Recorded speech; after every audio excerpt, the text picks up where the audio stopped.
بسم اللہ الرحمن الرحیم ایاک نعبد و ایاک نستعین. اور جو میری عوام آج یہ دیکھ رہی ہے، میں اس کے سامنے جو بات رکھنا چاہتا ہوں وہ یہ کہ دیکھیں، ہمیں یہ کبھی بھولنا نہیں چاہیے کہ یہ پاکستان کیوں بنا تھا. وہ ایک انگریزی کا ایک فریز ہے کہ نیشنز وداؤٹ اے ویژن ڈائی. قوم کا جب اپنا مقصد اپنے نظریے سے پیچھے ہٹتی ہے مر جاتی ہے. قوم میں کسی مقصد کے لیے بنتی ہے. ہم اپنے وہ جب تک وہ پتہ نہیں ہم اپنے بچوں کو نہیں بتائیں گے.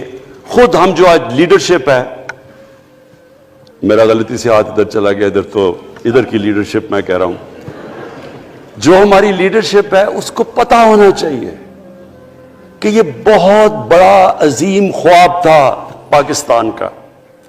علامہ اقبال کو نہیں پتا تھا کہ اگر پاکستان بنے گا تو آج جس طرح ہمارے 20 کروڑ مسلمان ہندوستان میں رہ جائیں گے تو وہ تو سارے پاکستان میں نہیں آ سکتے تھے. تو علامہ اقبال کا کیا وجہ تھی پاکستان خواب دیکھنے کی؟ ان کی وجہ یہ تھی کہ ہم نے ایک دنیا کو مثال دینی تھی، کہ اصل میں ایک ماڈل بنانا تھا کہ اصل میں ایک اسلامی ریاست کیا ہوتی ہے.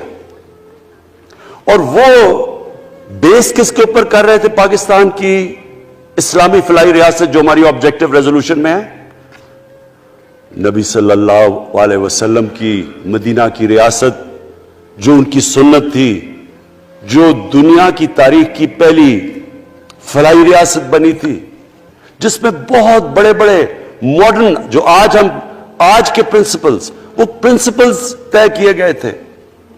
وہ ریاست بنی تھی اور وہ ریاست ایک ماڈل ایسا تھا کہ اس کے بعد ایک جن کو کوئی جانتا ہی نہیں تھا، ایک قوم، ایک عرب قبیلوں میں تقسیم ہوئی قوم جس کی حیثیت ہی کوئی نہیں تھی، ان اصولوں کے اوپر چلتے ہوئے یہ دنیا کی تاریخ کا معجزہ ہے جو ہوا اس کے بعد. یہ میں نے شفقت محمود کو کہا بھی ہے کہ ہمارے بچوں کو ہر سکول، چاہے وہ انگلش میڈیم، چاہے اردو میڈیم، چاہے دینی مدرسے، سب کو 8، 7، 8 اور 9 کلاسز میں باقاعدہ سبجیکٹ پڑھائیں کہ نبی صلی اللہ علیہ وسلم کی جو زندگی تھی اور جو مدینہ میں کیا وہ کیا تھی.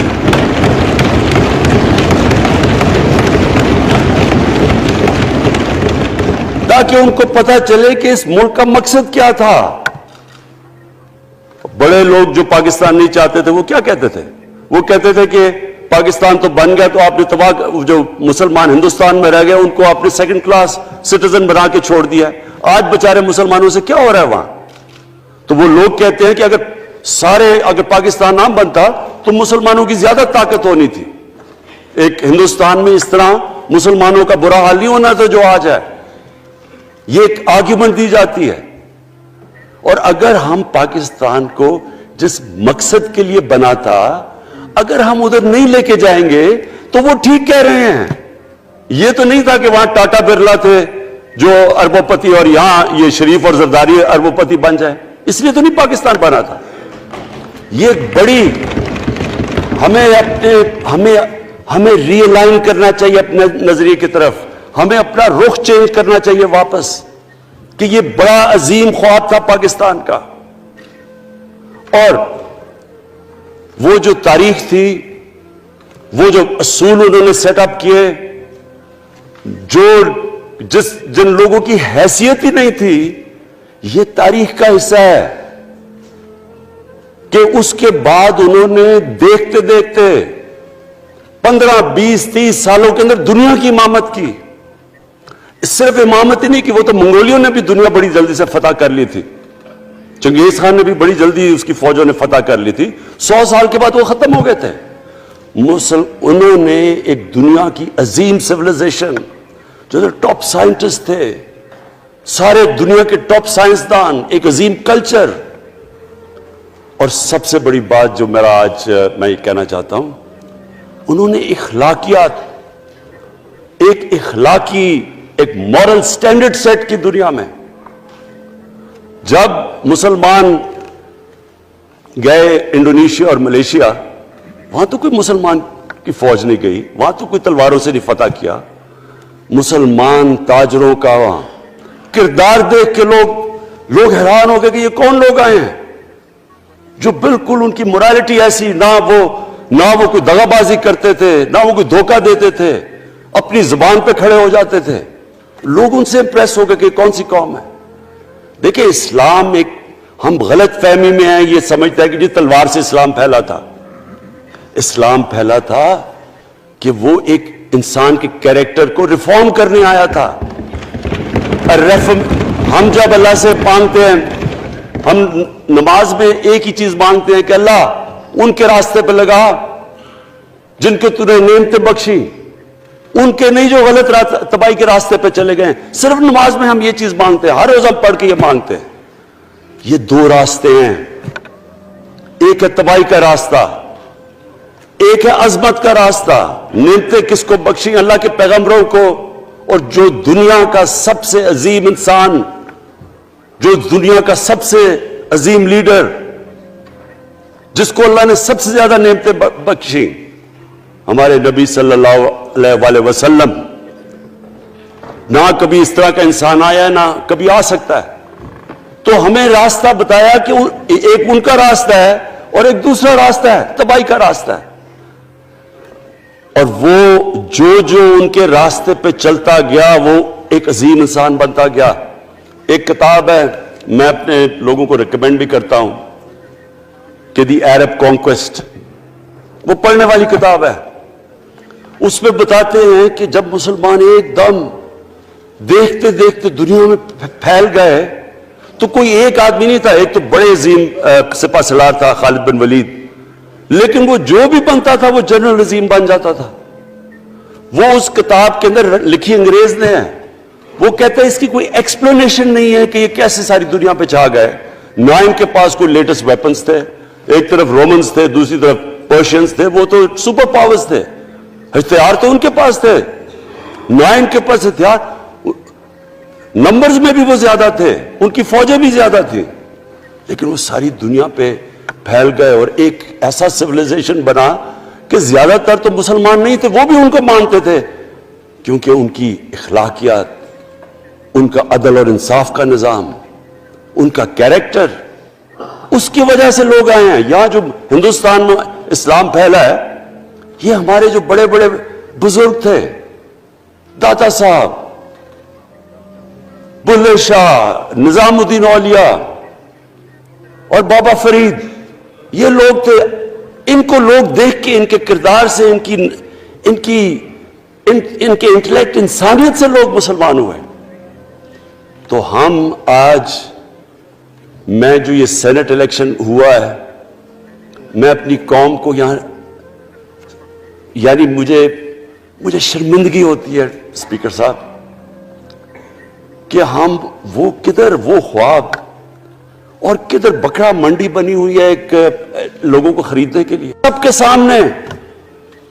یعنی ہمیں ایک مہینے سے پتا تھا کہ پیسہ جمع کیا جا رہا ہے اس سینٹ الیکشن میں، اور مجھے حیرت ہوئی کہ الیکشن کمیشن کہتا ہے کہ جی یہ تو پتہ نہیں کوئی ہم آزاد انسٹیٹیوشن ہے یا میں ان کی کوئی آزادی کے اوپر لے رہا تھا، یا جی بڑا زبردست الیکشن. اچھا کہتے جی بڑا اچھا الیکشن کروایا. یہ مجھے اور اس سے تو مجھے اور صدمہ ہوا ہے کہ اگر یہ الیکشن اچھا آپ نے کروایا ہے تو پتہ نہیں برا الیکشن کیا ہوتا ہے.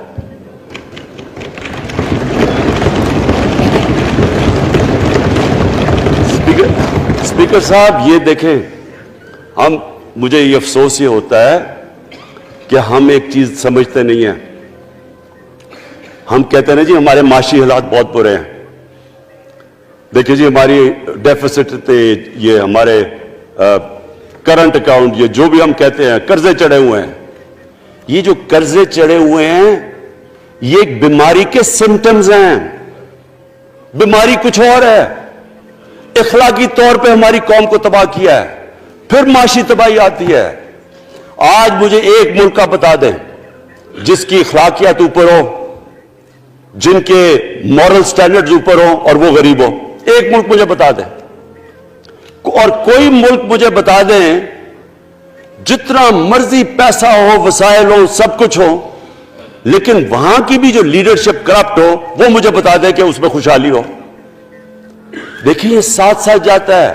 اس وقت کیا ہوا تھا مدینہ کی ریاست میں؟ کیا انہیں کوئی سونا تیل مل گیا تھا؟ کیا ہوا تھا؟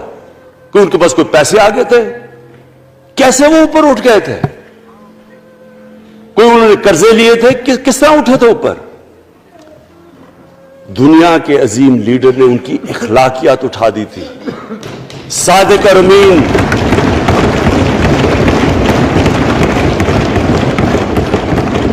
ایک قوم, انہوں نے ہمیں بتایا, ہمیں قرآن میں اللہ حکم کرتا ہے کہ ان کی سنت پہ چلو. اللہ جب ہمیں کہتا ہے ان کی سنت پہ چلو, کیا ہم اللہ کو کوئی فائدہ پہنچا سکتے ہیں؟ ہماری بہتری کے لیے کہتا ہے. قرآن شریف میں سب کچھ ہماری بہتری کے لیے اللہ نے, یہ تمہارے لیے بک آف گائیڈنس ہے ہمیشہ کے لیے, اور یہ ہماری بہتری کے لیے ہے. تو وہ جب ہمیں کہتا ہے کہ نبی صلی اللہ علیہ وسلم کے راستے پہ چلو, وہ ہماری بہتری کے لیے کہتا ہے. اور میں, جس نے اس عمر میں ساری دنیا دیکھ لیا ہے, اسپیکر صاحب میں آپ کو بتاؤں, مجھے تکلیف ہوتی ہے دیکھ کے. جب میں یہ مغربی ملکوں میں جاتا ہوں, اسکینڈینیویا میں, سوئٹزرلینڈ میں, آپ وہاں کے اخلاقی سٹینڈرڈز دیکھیں, ان کی مورل سٹینڈنگز دیکھیں, شرم آئے گی آپ کو کہ جو ہمارے ملک میں ہو رہا ہے. اور یہ جو سینٹ کا الیکشن ہوا ہے, آپ کو افسوس ہوگا کہ ہم وہ کس کی امت ہیں, ہم کس کی امت ہیں, کس کے نام پہ پاکستان کا مطلب کیا, لا الہ الا اللہ, اس پہ یہ ہمارا ملک بنا تھا. اور آج دیکھیں, ایک کرپٹ آدمی, دنیا میں ثابت کیا ہوا کرپٹ آدمی آصف زرداری, دنیا میں اس کے اوپر لکھا ہوا کہ مسٹر 10%, مضمون لکھے ہوئے ہیں, فلمیں بنی ہوئی ہیں اس کے اوپر. اور اس ملک میں لوگ کہیں جی ایک زرداری سب پہ بھاری, کیا کہ وہ رشوت دیتا تھا اس لیے سب پہ بھاری ہو گیا؟ کیا یہ ہمارا ملک؟ دوسری طرف دیکھیں, دوسری طرف یہاں بیٹھے ہوئے ہمارا لیڈر نواز شریف. اور نواز شریف ایک ڈاکو, ملک کو 30 سال سے لوٹ کے ملک سے باہر بھاگا ہوا ہے, جھوٹ بول کے باہر بھاگا ہوا ہے. سارے ملک کے سامنے ہمیں کیبنٹ میں ہم نے 6 گھنٹے میں بتایا جی اس کو یہ بھی بیماری ہے, اس کو یہ بھی بیماری ہے, اس کو یہ بھی بیماری ہے. وہ شاید وہ جہاز پہ بھی نہ چڑھ سکے, وہ شاید مر جائے گا. شیرین کے آنسو آ گئے کیبنٹ میں, اور شیرین کے آنسو آنے آسان کام نہیں ہے اسپیکر صاحب. تو ہم نے اس کو وہاں, جیسے وہ جہاز پہ چڑھا, جیسے وہاں گیا, وہ ایک دم ہی تبدیل. اور آج وہاں جا کے تقریریں کر رہا ہے, وہاں بیٹھ کے اسکیمیں کر رہا ہے, وہاں بیٹھ کے پلاننگ کر کے جی اسے اتنا پیسہ دو, ادھر ادھر پیسہ کھلاؤ. ساری ان کی ایک کوشش ہے, جب سے ہم 2.5 سال سے حکومت آئی ہے, یہ سارے بڑے بڑے ڈاکو اکٹھے ہو کے یہ سمجھ رہے ہیں کہ عمران خان کو کرسی کا اتنا شوق ہے کہ اس کے اوپر اتنا پریشر ڈالو کہ یہ جی ہمیں جس طرح جنرل مشرف نے NRO دیا تھا یہ بھی دے دے گا. جنرل مشرف, فوج اس کے نیچے, عدلیہ اس کے کنٹرول میں ساری. میں کیونکہ میں ادھر ممبر پارلیمنٹ تھا, اپوزیشن نہ ہونے کے برابر. جو اپوزیشن کے اندر جو مین آدمی تھا فضل الرحمان, وہ اس کے ساتھ ملا ہوا تھا, وہ 2 نمبر ہمیشہ سے تھا, رائٹ.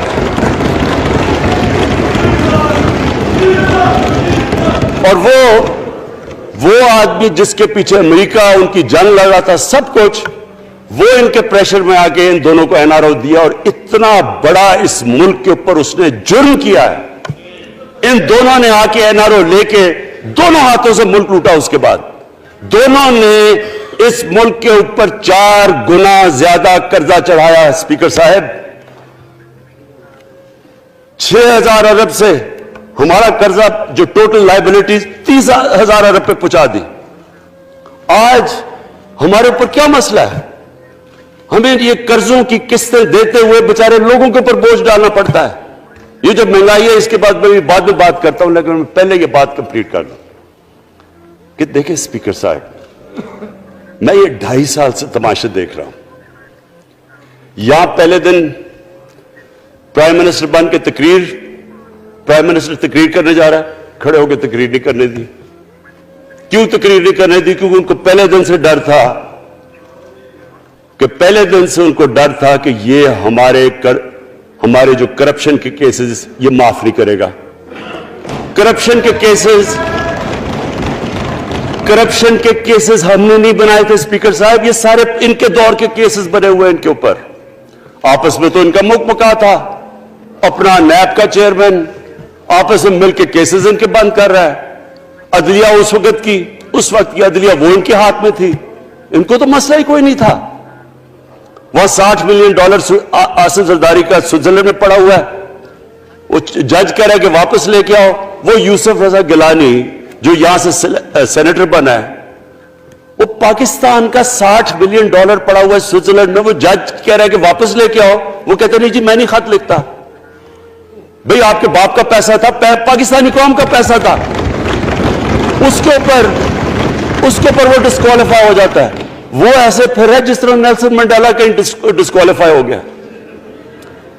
اسپیکر صاحب میں یہ چیزیں آپ کو اس لیے بتا رہا ہوں، میں تو ان کو 30 سال سے جانتا ہوں.